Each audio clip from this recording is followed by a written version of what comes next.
Hello, everyone, and welcome back to another virtual research and restoration roundtable at the Rosand Library and Study Center at Save Venice.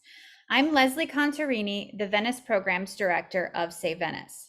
Today, we are joined by three members of the curatorial team of the Venetia 1600 Births and Rebirths exhibition at Palazzo Ducale. Frederick Ilchman, who is the chairman of Save Venice and chair of the Art of Europe department at the Museum of Fine Arts, Boston, Robert Eckles, who is an independent scholar, and Gabriele Matino, who is a former Save Venice research fellow. Together, they will take you behind the scenes of the exhibition and discuss the impetus of the show, how plans changed following the exceptional acqua alta of 2019 and the COVID-19 pandemic, and they will reflect on Save Venice's vital role of supporting the conservation treatment of exhibited works. You are welcome to submit questions throughout the presentation using the Q&A button at the bottom of your screen. We will do our best to answer as many of your questions as possible. I will now turn it over to Frederick, Robert, and Gabriele. Well, buongiorno. It's a pleasure to be here. We're speaking, two of us from Boston and two of us from Venice. In fact, one of us is speaking from the Murano office of Save Venice. So, the putting together an exhibition, what we learned doing it, and what the visitor can learn from it. Very excited to be here because this was a long and involved process, but the results, which I saw last week in Venice, were well worthwhile. We feel very excited about this. So in the 2018, during the Tintoretto exhibition, began to think about what we might do for a follow-up, what to do about Venice's very big exhibition, very big anniversary, 1600 years since the legendary birth. And the question was not just Venice's birth, but maybe we could think of an exhibition that thought about the various times that Venice was reborn or recreated itself to face the situation.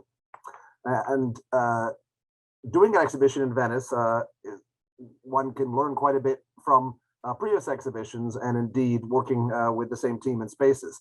So to talk a bit about that is my Tintoretto colleague and really the expert on squeezing inches out of the Palazzo Ducale floor plan, Robert Eckles. So would you take over, Bob? Hi, it's great to be here, everyone. Sure, there are a lot of old friends on this call.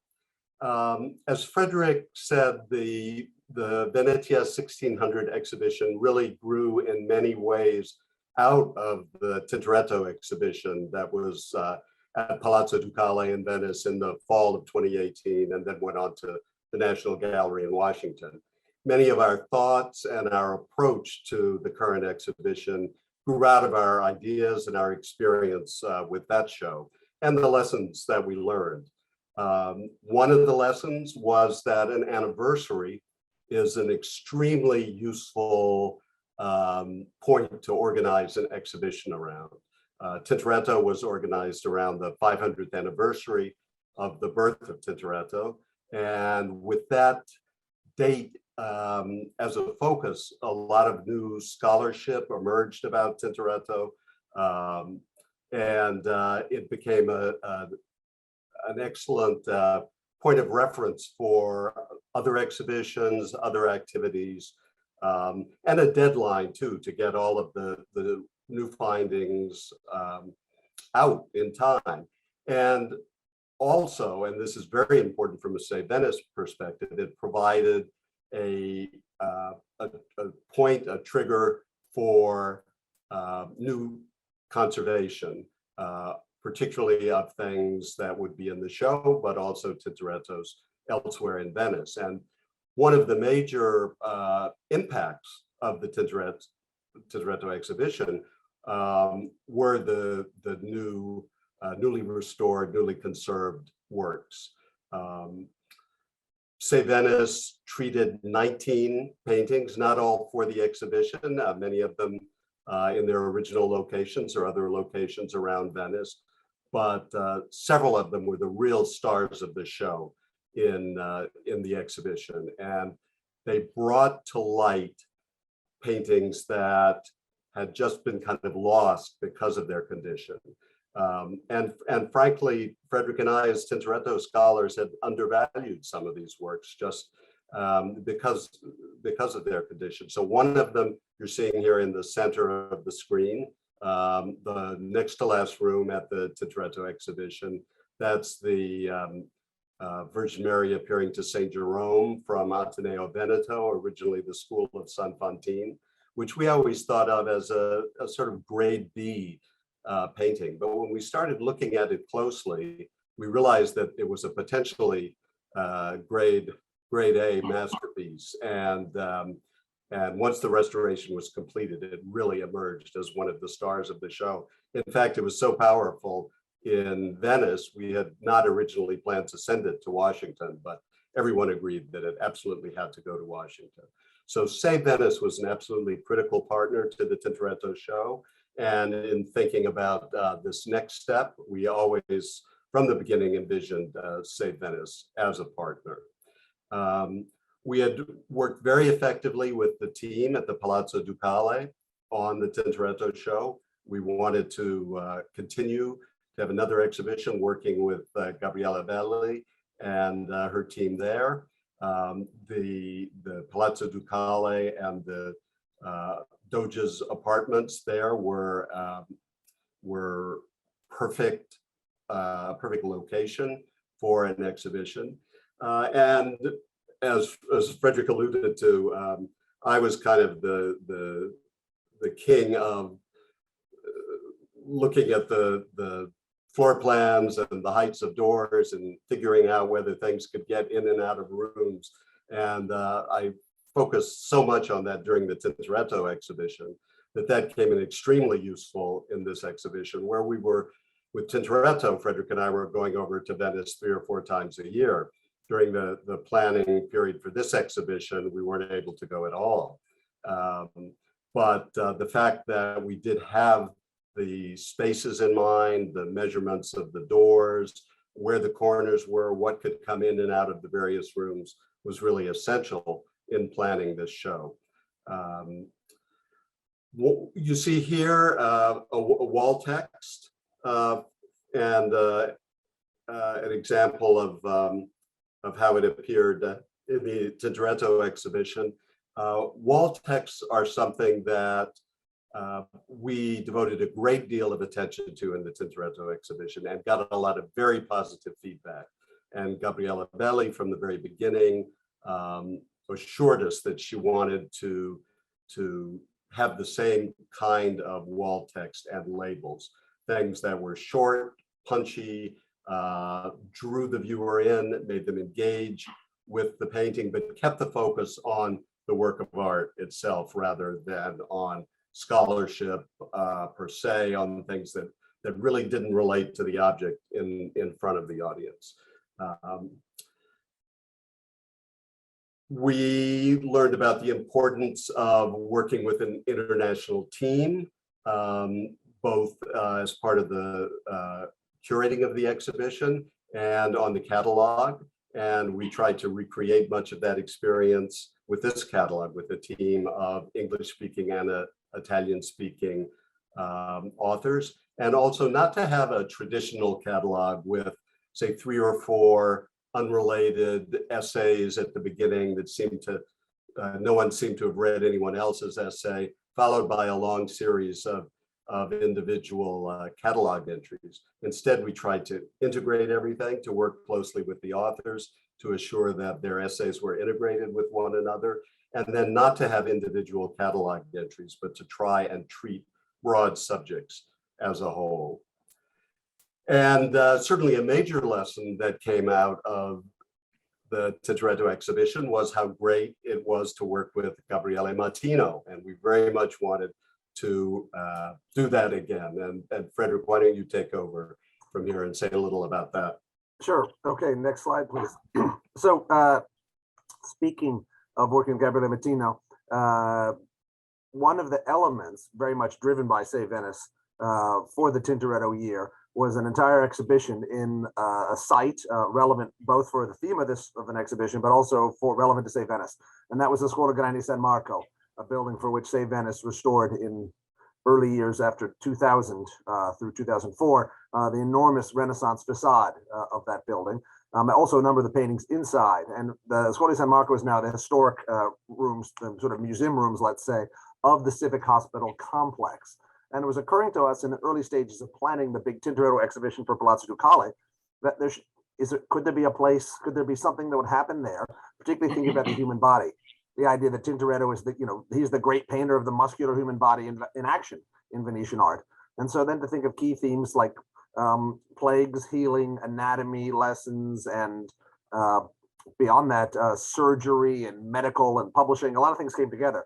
And so this was a kind of, the proposed exhibition was something between history and art history, but bringing lots of potential visitors, practically, in fact, more than double came, than would normally go to the Scuola di San Marco, and take advantage of the general energy, let's say, around Tintoretto. Save Venice funded the whole thing, including the publication, and Gabriele took these suggestions and ran with it. So Gabriele, tell us just for a little bit, because this is a prototype in a way for a combination art and history and art history exhibition, similar in a way to the big one on view right now in the Palazzo Ducale. So Gabriele? Indeed. Well, working and curating, actually co-curating, the exhibition was co-curated with Cindy Klestinek, was a huge experience, really an important experience for me. As Frederick mentioned, the exhibition was fully funded by Save Venice, and that will include also a curatorial fellowship for me, and which, of course, was a great honor to bring on. What you see on the left is the poster of the exhibition, so Our Fate and Medicine in Tintoretto's Venice. I remember how Melissa Cohn and I discussed for a long time how to represent in the poster the exhibition. In fact, as Frederick mentioned, in the show we had different kind of objects, so paintings, sculptures, drawings, printed book, and miniatures and manuscript and many other things. So we ended up with this idea, which I think represent really properly the exhibition itself. And as Frederick mentioned, in a way, the exhibition Nascita e Rinascita, so Birth and Rebirth, follows that example. I would just mention here room 4 devoted to the Rialto market, and how there, alongside beautiful paintings, you can see different objects. But Frederick will talk more about that. On the right, you see the cover of the exhibition catalog. It was kind of a challenge because we had to coordinate a deal with authors and then graphic designer, many other things. But I must say the catalog was a success. It's still a really useful book, and I'm really, really proud to say that. Just a few words about this. It was the opening of the exhibition. As you can tell, this happened before the COVID-19 pandemic. The room was full and packed with people. It was a great success. And it shows here in the picture, far in the background, what we were able to do. So recreate the narrative cycle made by Domenico Tintoretto, a part by Jacopo as well in The Dream of St. Mark, and then the other piece by Jacopo Palma Giovane. This was the first time since the Scuola Grande di San Marco, so the lay confraternity, was shut down following the Napoleonic decree. And another thing that I want to mention on right here, I hope you can see, that is a painting by Domenico Tintoretto coming from the Church of San Francesco della Vigna. This is a painting that we reused in one of the rooms of our exhibition. And so I will give the word to Frederick now. So the exhibition of the Art, Faith, and Medicine was, as I said, history and art history together. Took advantage of a lot of new restoration work, good role for Save Venice to play, to be nimble and make things happen. But as you can see on the slide here, certain things intervened. We'd had the idea for the Palazzo Ducale exhibition to celebrate the 1,600 years of Venice's history, legendarily founded March 25th in the year 421. And so 2018, we just counted and said, wait, 2021 will be the 1,600th anniversary. And we proposed the idea, Bob and I and Gabriele, to Gabriella Belli. She's the head of the Civic Museums in Venice. So thinking this could be a kind of follow-up to Tintoretto, but a broader theme. And she liked that idea very much. But as the initial planning was underway, Venice particularly was hit by 2 terrible catastrophes. The first one, so this is, you can see this, so the Rialto Market area, Palazzo Camerlenghi there on the right. And this is it's hard to tell where the Grand Canal begins. The fundamenta ends. So this was November of 2019, really a terrible blow for Venice, and it seemed that the city's future was in doubt. Remember, the successful deployment of Mosè had not happened yet. And so we thought of making this exhibition not just Venice's longevity, but something about Venice's potential future. And the next slide, adding greater urgency. This is a beautiful photograph by Matteo De Fina, where you see you're at the top of the Accademia Bridge. The Save Venice offices are just cut off on the right there in Palazzo Polignac, and there's no traffic at all on the Grand Canal. Venice totally shut down in the spring, summer, and autumn of 2020, and then again in the winter of 2021. So this is also what we're confronted with, the idea that for this exhibition to make a real contribution, indeed, we had to get moving, and we had to think really more than before about the future of the city. Now, normally, when there's a larger budget and logistics are simpler, you can count on borrowing a number of works from outside of Venice and indeed from foreign countries. We had to constrict that quite a bit for this because the revenues weren't there, but we were able to turn the disadvantage into an advantage. A number of important loans from Rome and places like Treviso, Ascoli Piceno, etc., but really mostly from Venice proper, and indeed particularly from the Musei Civici. And the point about this is this was showing off. Can you go right there? This shows off just how much came from the Musei Civici, which would mean the Correr, the Gabinetto delle Stampe, the Disegno di Correr, Carazzanico, other museums within that network. So really, more than 3/4 of the exhibition comes from the city museums of Venice, and less than a quarter from outside, which would include churches, the Marciano Library, the Accademia, museums outside of Venice, et cetera, et cetera. And so this wasn't turning a negative into a positive, because we were able to make clear just how much fantastic, marvelous art is still in Venice, and how much the city's cultural patrimony is indeed intact. This is something very much worth preserving, and bringing it out of storage and into new configurations is a way to make this cultural patrimony feel alive. So why don't you go back to slides right there? One more. There we go. So this is just the floor plans, just to make clear. You start in the upper left and proceed clockwise through the spaces. It's the same space as we had for Tintoretto 500. And Robert knows all the dimensions of the doorways and which direction something needs to go in order not to get trapped in a room with two small doors. The big space looks like a T on its side there. That can be cut up in a number of ways, and where those walls go, particularly, is one of the few ways you can influence the space. Otherwise, of course, these are stone and brick walls that cannot be altered. Next one. So, and this is talking. We had the great fortune of working with a superb designer and architect, Maestro Pierluigi Pizzi, who is perhaps better known as a opera director, but a real sense of style and beauty. And so working with him and his team, he really enriched the show with lots of good ideas from his side, but also thought about ways to make the installation seem elegant and particularly symmetrical. And that's a elevation you see in the section talking about Venice and justice, the sort of government and how those things work together. Now, the exhibition was able to take advantage of a lot of work done at conservation, particularly by Save Venice in the last few years, plus a whole group that was approved by the board of Save Venice back in June that had to get, then the treatments had to happen during the summer, so the exhibition could open in the beginning of September. Next slide. So Gabriele will talk a bit about the conservation work that was ongoing, or indeed nimbly added at the last minute, that is all now featured in the show. Okay, thanks, Frederick. So, well, in an exhibition that aims to celebrate the history of Venice, a painting as beautiful and as famous as the Lion of St. Mark by Carpaccio had to be there.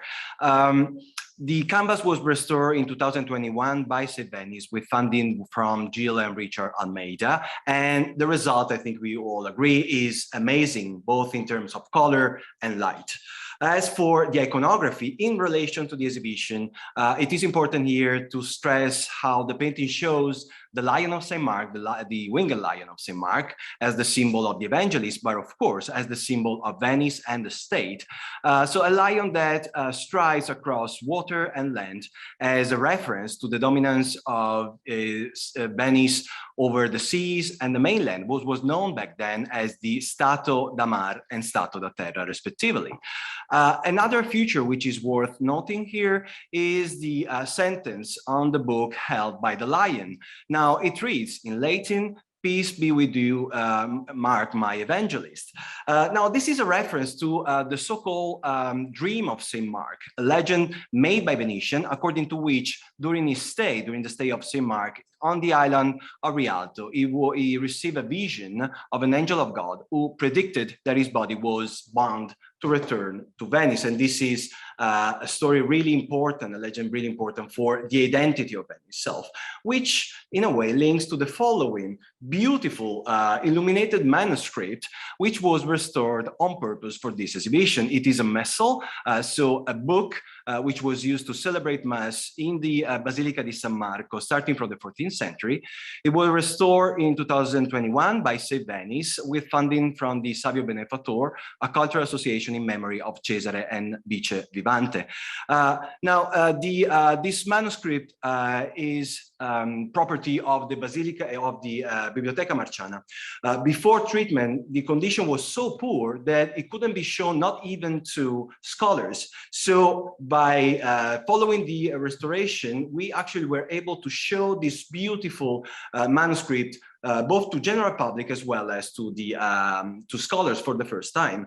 In terms of what it depicts, it is very crucial to have it. This is shown in room 2A, and it depicts the smuggling of the body of St. Mark in 828 from Alexandria of Egypt to Venice. Starting from the top, you see these two legendary Venetian merchants, Bono da Malamocco and Rustico da Torcello, who are discussing with the keepers of the body of St. Mark and trying to convince them how the body indeed it has to come back to Venice, so it belongs to Venice. On the bottom, two scenes, starting from left to right, describe an ingenious way that these two Venetians found to smuggle the body of St. Mark. And that happened by putting the body into a basket and then cover it with pork meat, which was and still is forbidden for Muslim. And this was this very ingenious way of, merchant knowing where they were working, so knowing how things work in Egypt in order to get back the body of St. Mark. Of course, the arrival of the body of St. Mark in Venice had huge repercussion. Saint Theodore was the original holy patron of Venice, was put aside in a way, and St. Mark became the first holy patron of the city. The last object that I want to mention, which is extraordinary from my point of view, is a wooden voting urn. So we could describe it as a ballot box. In fact, ballotte, so ballots, this is the English word, comes from the Italian, were placed inside this urn and then extracted from a young boy. And that will start the process of the election of the Doge. The wooden voting urn was restored in 2021 by Save Venice with funding by Tina Walls and friends. Before starting the restoration, we had doubt about the presence of gold or not. Indeed, as you can see on the right side, gold is there, is really beautiful. It makes this wooden work a sort of jewel. As for the iconography, it is crucial to show how at the top you can see the allegorical figure of justice, so a beautiful woman sitting above two lions, which in turn is also a reference to Venice as justice. And underneath it, there is the representation of a Venetian Doge kneeling in front of St. Mark. Now, the iconography as a whole makes a lot of sense since this object is shown in a section devoted to Venice as the city of justice. And I will also remind you how this iconography can be found in the entrance of the Ducal Palace, the Porta della Carta, which is crowned by a representation of justice, Venice as justice, and then, of course, the Doge Foscari kneeling in front of the Lion of St. Mark. And Frederick, I think, you want to say a few words about this one. Yep, and so other examples where Save Venice could conserve or treat a work of art and ensure its inclusion in the exhibition is this wonderful mosaic. It's not a painting, it's a mosaic, and the bright greens are extraordinary. they look good on the slide, but I assure you in person, they're really even more. It's the Annunciation, remember, which is the day, supposedly the Feast of the Annunciation is the day, March 25th, when Venice was founded in the year 421. So it's this moment of incarnation. The Virgin Mary receives the extraordinary news. Christ is made incarnate inside her at the very instance that Venice, also sort of chosen specially by God, is founded as a chosen city. The painting, the painting this is based on would have been something like Cima da Conigliano. It's got that style, but makes clear the left to right feeling of an Annunciation as Archangel Gabriel on the left, the Virgin Annunciate on the right, and then the beautiful landscape of the Venetian terra firma, the foothills of the Dolomites, etc. And this was the Save Venice conservation treatment with funding from Alice Pennell. And the next, that was also owned by the Scuola Grande, Scuola Grande San Rocco. This is a painting, big altarpiece by Palma the Younger, Palma Il Giovane, and normally in the Church of San Geremia, which is the church that the Diocese of Venice is putting a lot of energy and money behind, trying to save its artistic treasures. So it's a big altarpiece, and the woman in the middle in red is not the Virgin Mary. No, that is a personification of Venice. So this is Venice itself, an elegant woman wearing regal costume and being crowned by Saint Magnus. The Virgin Mary and Christ Child look on from above. That's Saint Magnus on the left, an early bishop who founds churches in Venice in the 7th century. But fascinating to have Venice as a personification, a secular personification on an altar. And indeed, she's one of the big protagonists of this whole exhibition, and shows how easily religion and civic life merge together. Next. And then one amazing painting. This is quite something. Since the exhibition goes through the key events, really, the key dates in Venetian history, uses examples of Venetians being resilient, right? That's an aspect of the show, how they survived by rethinking the way they did things. We don't actually have an image of Napoleon per se. Instead, we decided to show the end of the Republic in May of 1797 with this amazing painting by Vittorio Bressanini called The Last Senate. And you see before and after. Painting in person is quite something. It's really tall. Then you see a Venetian senator is walking down the Scala dei Giganti, so leaving the Doge's palace just minutes after he had been one of those to vote Venice out of existence after more than a millennium of this government structure. And it's you can imagine his mind swimming with thoughts, but quite a powerful painting, and a painting that's now going to be much better known because of its prominent place in the exhibition. So let's walk you through this show. As I said, it's not just Venice's birthday we're celebrating, but the many ways that Venice was reborn through history. And to think about the natural resource that the Venetians have, beyond water, let's say, or salt, but the great natural resource of resilience, of being enterprising and energetic. So we'll walk you through some of the rooms here so you can see what the highlights of the show are. So this is the logo, right? Venetia 1600. And then Births and Rebirths. It's our catalog. Catalog is actually beautiful with a kind of cut velvet fabric. So it's a very nice book to handle, and certainly looks unusual on your shelf or coffee table. But there we are, along with Andrea Bellieni. Want to mention him. He's the director of the Curators and really the expert on what the holdings of the Musei Civici are. And he came up with a great idea, one after another. Next. So there you see the logo on a big poster banner outside the Doge's Palace, and it's quite something to do an exhibition there, because so many of the themes about Venetian justice, government, the Virgin Mary, all those things, of course, so many important political events happened in that very building. Next. So this is the first room with the famous Lion of St. Mark by Carpaccio on the left, and then you see on the right, an enormous architectural scale model of Venice made in 1961.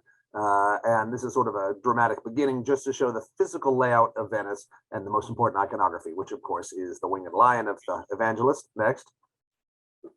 So room 2B, City of Justice. That's a wonderful wooden sculpture of justice, not blind justice in the Venetian form, but she's holding a sword because that's gets revenge on those who are not obeying justice, and she holds a balance in her left hand, sits on a throne of 2 lions. And the key thing about justice is that Venice gave so much authority to justice and took it so seriously in order to ensure the rule of law in all aspects, including commerce. And this allowed capitalism to flourish in Venice better than any other place.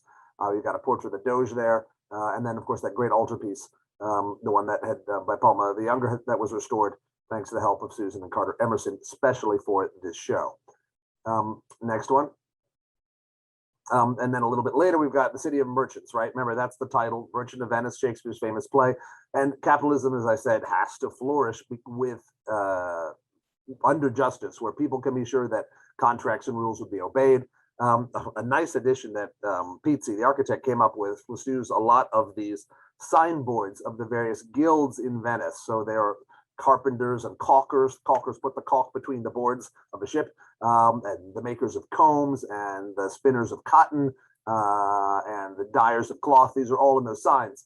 And then that long display case is full of beautiful prints and rare books, including a book with special hand signals so that merchants could negotiate with numbers, even if they didn't know each other's language. There's international symbol of numbers, information about guild and market regulations, a whole section about the ducat, that is the Venetian coins that were, like the dollar of the Middle Ages and Renaissance. They could be used really anywhere in the Mediterranean basin and much further afield. So you got examples of very early ducats, very late ones.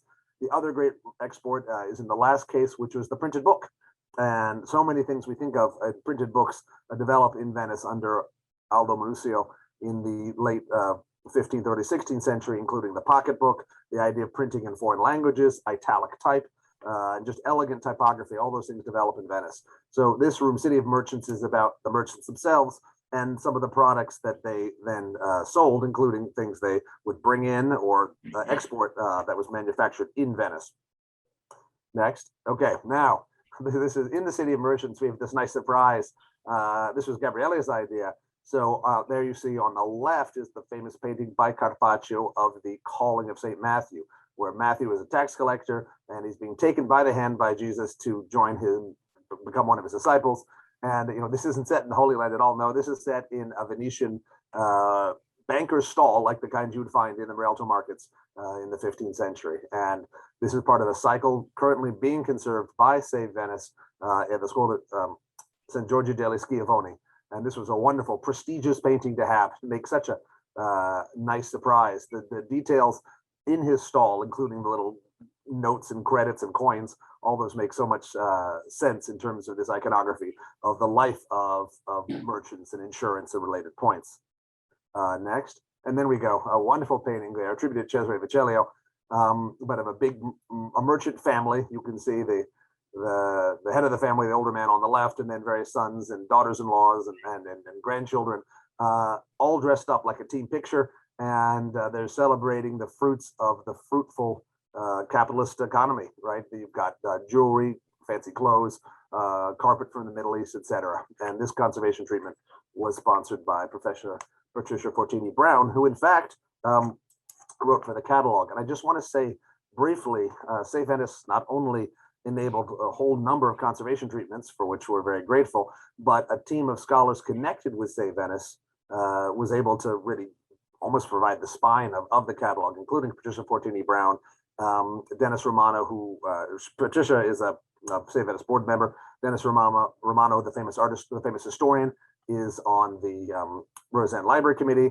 Nora Geets is a Save Venice collaborator, and as is Gabriele. Of course, I'm the chairman of Save Venice. Bob Eckles has been a longtime friend of Save Venice, and on and on. So many of the authors have a Save Venice connection as well. And you see on either side of this painting some of the beautiful works, including precious glass, that blue vessel in the middle, as well as Maiolica and other things imported from other parts of Italy. Next. And then down a very long enfilade, not just one door. You can see this painting there all the way actually from the entrance of the show, 5 rooms earlier. So this is how we, learning the spaces of the Palazzo Ducale helped us think about the installation, where we'd want to make the dramatic impression, what's an image that could be read across a very long distance. Next. And then you see that is the painting, Carpaccio, portrait of Doge Leonardo Loredan, and he's the one that really gets credit as a Doge for, after the fires in the Rialto market, rebuilding quickly so that Venice would remain a center for international trade. And this was a restoration back in 2003, one picked from a painting picked from the storage of the Correr Museum by Professor Rurik and restored in his honor. Fabulous painting, and worked very well for that task of capturing the eye down a very long vista. Next. So part of the same period is when Venice in the early 1500s was under threat by all the other powers of Europe, the so-called League of Cambrai, and Venice was able to bounce back. This is a fantastic, it's Titian's largest woodcut. It was made, he designed it around 1515, 1516. You see the figure about 4 in from the right. He's pointing with his leg sticking back. Gabriele, can you show with your arrow that figure? So this figure right there, his back right leg is extended, very much like the bottom right disciple in the Assumption of the Virgin painting, in the Frari. But the point is, the print's not actually, the woodcut's not made until 1549, but a much earlier one showing just like Pharaoh's army was destroyed by God, drowned in fact, so Venice would drown its enemies and survive as a chosen people. So nice sort of biblical parallels. Next slide. And you see this beautiful print after. It's a great impression of the print, restored thanks to Tina Walls, and that's in the section on reimagining Piazza San Marco. And thinking in the response to the Cambrai Wars, Venice survives that and then rebuilds the absolute centers, St. Mark's Square and the Piazzetta, in a new, more monumental style, very much worthy of ancient Rome. Next. So a bunch of big architects, Sansovino particularly, also Palladio. In the distance you see Palladio's design for his version of the Rialto Bridge. Too many arches to be a success. The singular arch one that we have currently is indeed deserved to win the competition. And then in the foreground there, an interesting model of what the Doge's palace might have looked like if it had been rebuilt after the 1577 fire in a classical style rather than the Gothic style, which they decided to go with tradition. And then the painting on the back wall is one from the ceiling of the Collegio, great painting by Veronese. It's wonderful to have it at eye level. So it's always in this building, but now moved to a different part of this building. Then the distance, you see the room about the plague with that Domenico Tintoretto plague banner we mentioned earlier. So Gabriele, take over for the last half of our walkthrough. Okay, so here we are in room 7. As you can read, is devoted to plague, both the one which happened in 1576 and in 1630. Now, we wanted to address these two events by looking at them from two different points of view. Let's say devotion and medicine. I will talk about the latter later, but in terms of devotion, what you will find in this room are a number of paintings made by Joseph Hines the Younger, Domenico Tintoretto, Padovanino, and Marco Boschini. So beautiful paintings that describe the erection of two of the most important buildings of Venice. I'm referring to the Church of the Redentore, which was designed by Palladio, and then the Church of Santa Maria della Salute by Longhena. As you know, both of them were built following a vow made by the Doge and the Senate to respectively the Christ and the Virgin in order to stop plague. So it is a really, really beautiful room. You can see paintings like this representing the votive procession that went on for centuries. Indeed, the same procession is one of the most important events in contemporary Venice, so the Festa del Redentore that happened in the summer. I want to stress also this beautiful model of the Church of the Redentore. As I said, it was based on a design by Palladio. Indeed, the model comes from the Palladio Museum from Vicenza. It's really large, a really beautiful one. See the effect and the relation with the painting is really interesting. The last thing that I want to mention here is this painting by Bernardo Strozzi of Saint Roch. The painting was restored by Save Venice. It belongs to the Scuola Grande di San Rocco. And what is interesting here to say is the fact that the Scuola Grande di San Rocco became famous and very important because it actually treasured and still does the relics of Saint Roch himself.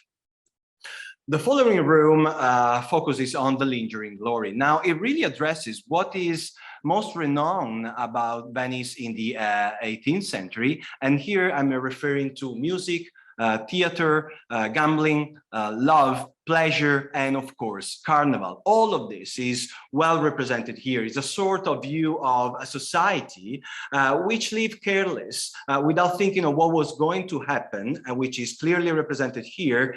This painting was already mentioned by Frederick, which marks the end of the story of the Serenissima. Of course, is the end of the story of the Serenissima, not the end of the story of Venice. That being said, the 18th century was also the age of enlightenment. And in this room, there is a little section which focuses on the ability of Venetian to import new technology from abroad. More precisely, the ability to import hydraulic pumps into Venice using projects from England, which were brought to Venice and then used in order to create this machine, and eventually were used in the Great Fire of San Marcola district, which happened in 1789, so a few years before the end of the Venetian Republic. The following room, room 9, is well, it does represent what we call in Italian the secolo lungo. So the long century is all the 19th century, starting from the arrival of Napoleon in Venice, and then well, the arrival of the Austrian, then French again, and then Austria again. So all this really period of struggling by Venice, which actually ended up in 1861 when Venice joined Italy. And this is represented by this really beautiful canvas by Giacomo Casa. I still remember when Andrea Baglieni and I went to Udine to see in person this painting. We had just saw a few pictures online, but you know, we weren't sure the painting was good enough. We went there, the day was really, really poor in terms of weather. It was pouring, raining, and nonetheless, we entered the Museo del Risorgimento and we faced this beautiful, really large painting. We love it immediately in terms of colors and light. There are a number of portraits which are quite interesting. You can recognize Garibaldi, Cavour, Daniele Manini, and many others. And also, and this is one of the reasons why we decided to bring to the exhibition, is about this part of the painting at the top of the canvas, where you can see the refiguration of Venice with their lion kneeling in front of the king as an act of, you know, Venice decided to join the Italy. I'm pointing your attention to this detail because it refers, and this is quite interesting, it is a borrowing from famous paintings by Veronese in the Ducal Palace. So we wanted to create this link between, you know, different rooms within the same Ducal Palace and over time. The following room, room 10, focuses on Venice as the capital of contemporary art. This all started following the Second World War, where Venice was able to reinvent itself, not as a capital of tourism, but actually as a capital of avant-garde art, and in reference not only to visual art, but also to architecture. To describe it, we decided to focus on the figure of one of the most important women of Venice, a Venetian woman, I would say, and I'm referring, of course, to Peggy Guggenheim, who arrived in Venice and decided to move here and live here in the city. So her arrival changed completely the artistic scene of Venice. This happened in the Biennale of 1948. It is represented here by this model of the Greek pavilion, which was used by Peggy Guggenheim in 1948 to show her collection of avant-garde American art in Venice. And what we wanted to show here was the impact of this art into the art of Venetian painters. And in the exhibition, we do that by comparing this beautiful circumcision painting by Jackson Pollock. It was painted in 1946 and then shown, of course, in 1948 at the Biennale. And I think it creates a dialogue quite interesting in terms of color, but also in terms of how the painter work with the canvas, with this beautiful Vedova canvas. Also, there is another painting by Tancredi, who was really close with the Peggy Guggenheim, and it was actually funded in many times. But also, what you can see here is the architectural side.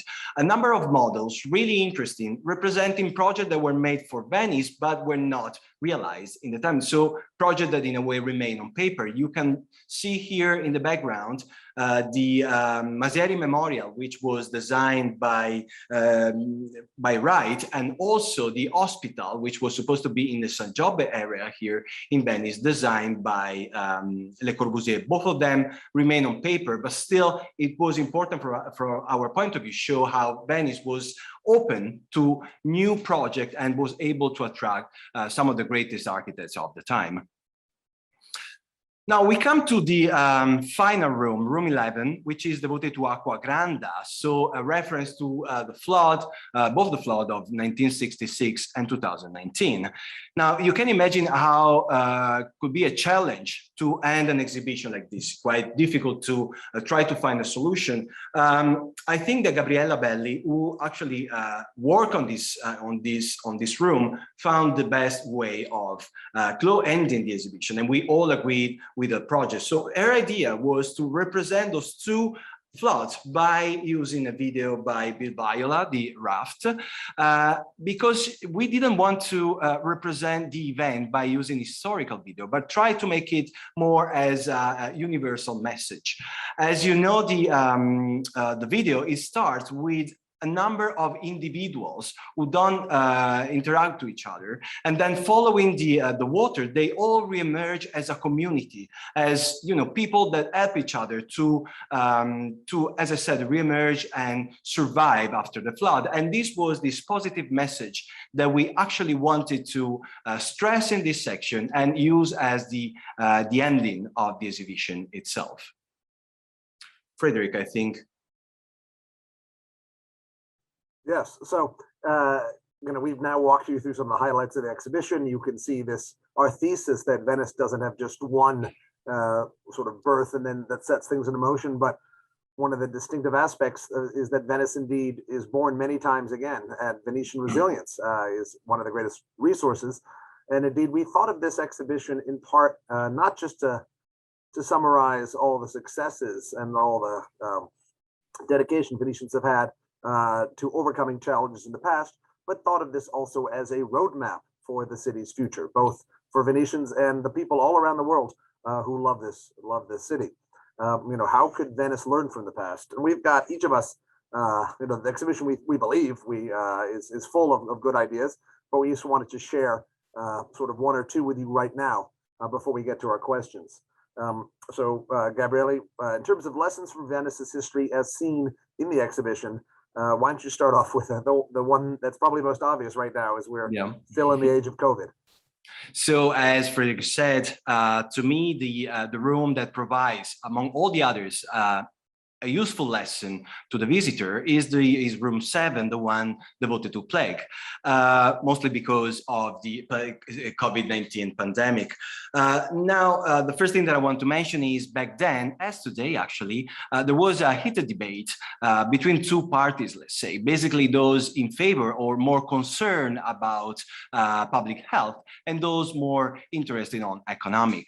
While the debate went on, the disease spread, and on both occasions, 1576 and 1630, almost a third of the Venetian population died. So this is something that we want to think about and consider while trying to deal with the pandemic that is going on.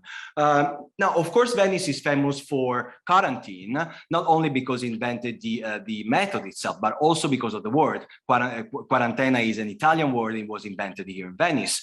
Less known are a couple of documents that I want to share with you today. The one you see on the left is a decree of a lockdown. In fact, this was issued in 1576, and it decreed the lockdown of all the citizens living in 3 different sestieri. So in Venice, referring to the sestieri of San Marco, Canareggio, and Castello.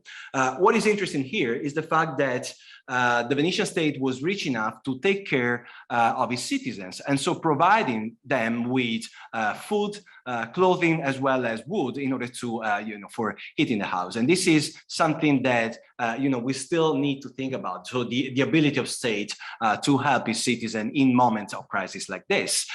Even more interesting is the document on the right. It is called a Patente di Sanità dalla Peste, which could be translated into a Bill of Health, and which, weirdly enough, in Italy is called Green Pass. I don't really know why in Italy we're using English words. Nonetheless, this is how we call it, the Green Pass. As referring to the document you see here, it was issued in 1630, and it was actually printed, leaving a gap in the middle of the text where the carrier will write his name, and then this document will be shown to authorities each time it was required, and it would prove that the carrier actually was not sick. Now, this is really relevant for what is going on right now in Italy in this very moment, as the Green Pass will become compulsory for everyone starting in 2 days. And so this is maybe something that we would like to think about while, you know, still debating on the fact that the Green Pass could be useful or not. And I think now Bob, already waiting for us, will discuss this beautiful painting. Okay, well, another theme that emerged very clearly over the course of the exhibition is how Venetians responded in many cases to the loss of a major monument central to their identity with the idea of com'era dov'era, that is, rebuilding it how it was and where it was. And this theme emerges in the room on the Palazzo Ducale. You see at the top, fire consuming in 1577 a major part of the Palazzo Ducale, the Doge's palace, and in particular the Sala del Maggior Consiglio, the room of the large council, which was really the fundamental unit of the Venetian Republic, where all the eligible voters, all male patricians over 26 years old, could come together and debate and make decisions about the issues facing the city. Destroyed in 1577, the leaders of Venice asked 14 architects to consult about how to repair the damage, how to rebuild. And among those who responded was Andrea Palladio, who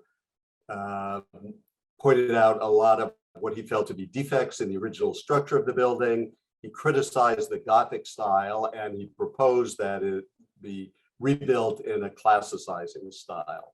And the model that you see at the bottom is a suggestion of the kind of thing that he might have had in mind. But the council decided to rebuild com'era dov'era, though they didn't use those words at that point, to recreate the Gothic building that had traditionally been in place, to reaffirm the architectural style of the past, and in doing so to reaffirm these fundamental values of Venetian government and Venetian society. So next slide, please. So the phrase com'era dov'era really emerged in 1903 when the Campanile di San Marco, the bell tower, collapsed after standing for centuries in the same place, but having suffered from fire, earthquakes, lightning strikes, and so forth.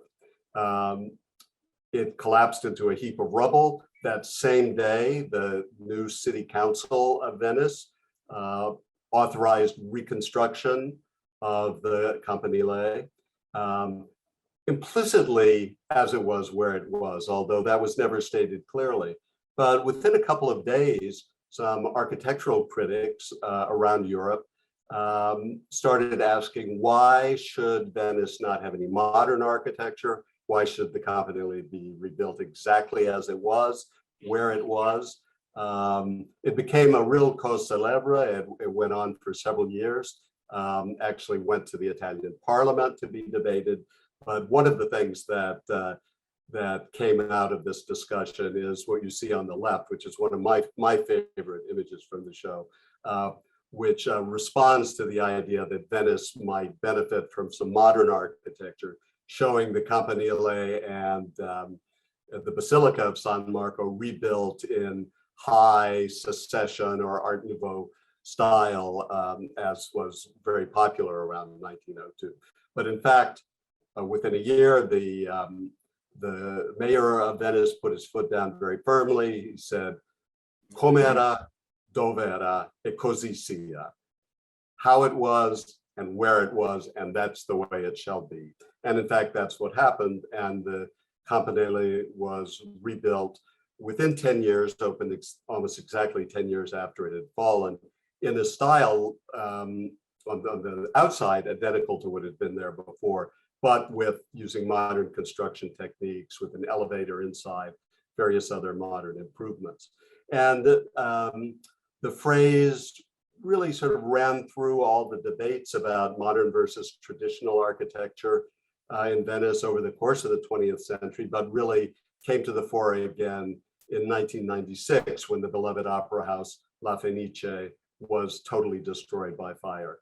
And once again, the mayor immediately said it will be rebuilt com'era dov'era, where it was, how it was, forestalling any debate about in what way would be rebuilt. And in fact, from the outside, it looks virtually identical. Much of the decoration of the public rooms is identical, but it includes many modern improvements, increased rehearsal space, increased performance space, and so forth.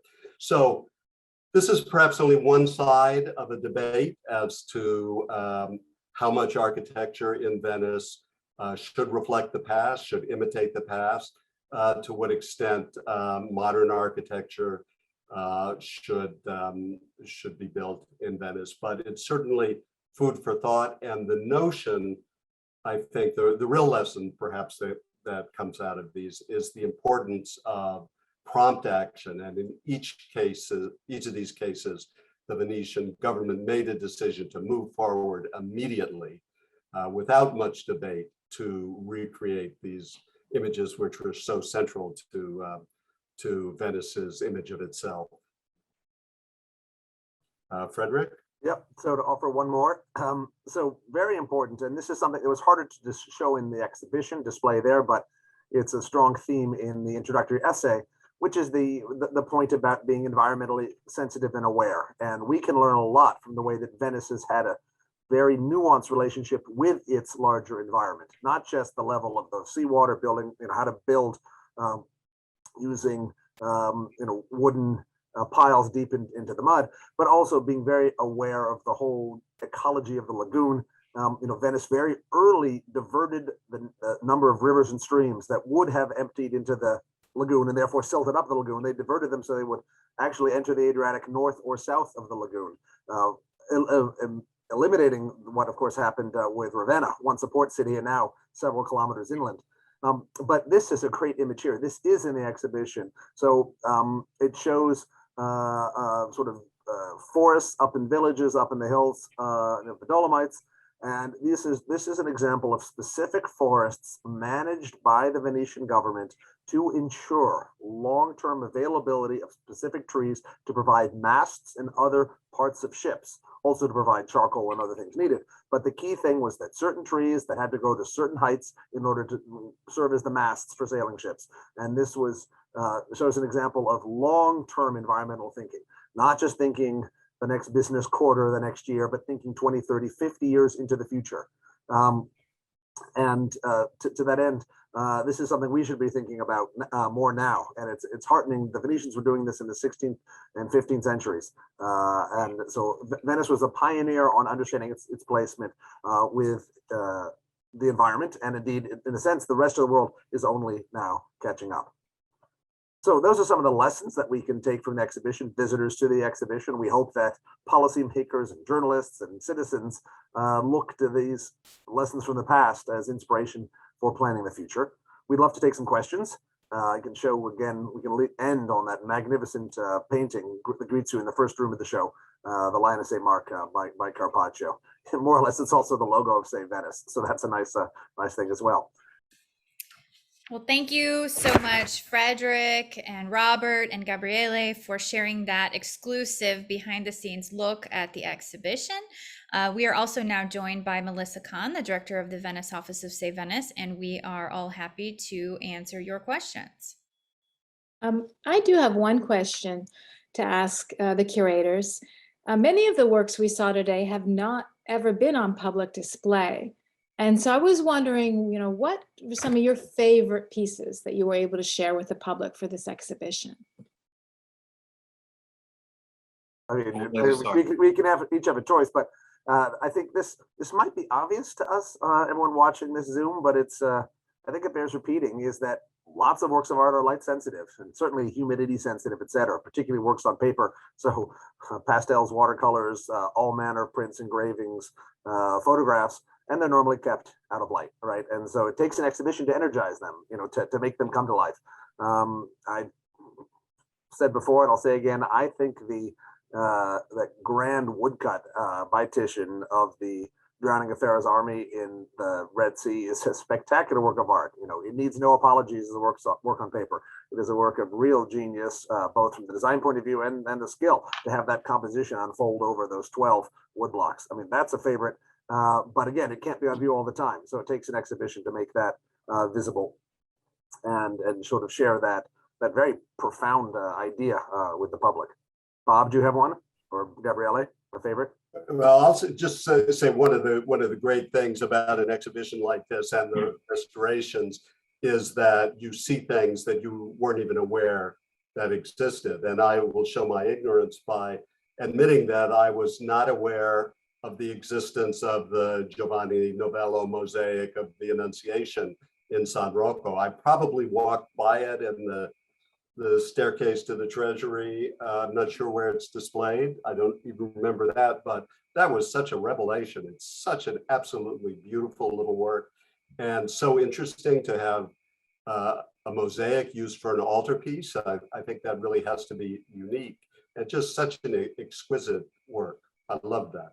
And I have to go back to the image of the Campanile and the Basilica of San Marco, as if designed in the Viennese secession style. Now, I'm sure my answer would be obvious, probably even boring, but of course my favorite work is Carpaccio's Calling of St. Matthew. I'm repeating and repeating over this compliment to the painting because I had the opportunity through Save Venice to follow the restoration, work closely with Valentina Piovano, who's actually restoring the old narrative cycle in the Scuola Dalmata di Santi Giorgio Trifone.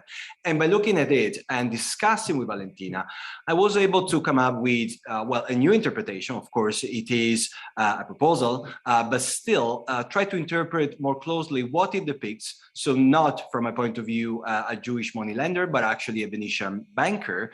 And also the way it depicts the event by not just focusing on the decision taken by Matthew, but actually focusing on the decision-making, which is something different. So a process that is happening. So yeah, I will say, of course, the Calling of Matthew.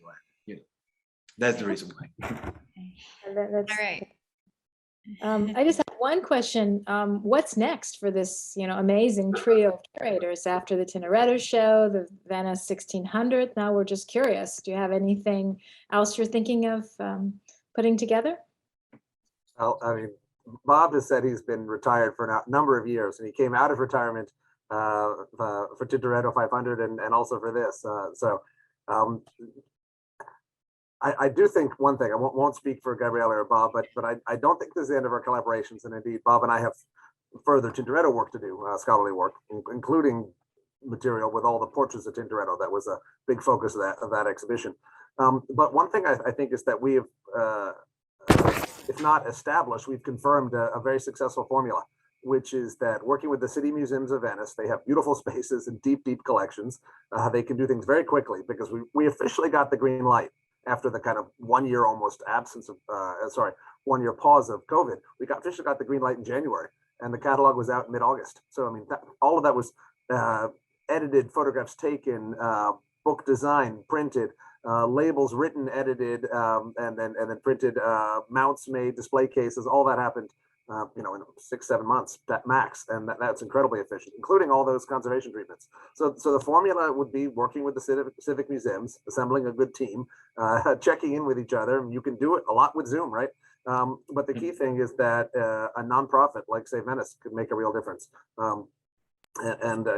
We'd hope that other exhibitions in Venice and the Veneto can, one, be more successful, and two, more ambitious by aligning themselves with nonprofits and doing things in a big collaborative way. Bob, Gabriele, any you want to disclose anything? No disclosures here. It'll take something exciting to lure me out of my childcare activities these days. One thing I want to say, Charlie, exactly. I also just we had a couple quick questions. Wanted to add though that Amy Worthen wanted to know about things from the first 500 years of Venice's existence, and indeed, there's several things in the first couple rooms.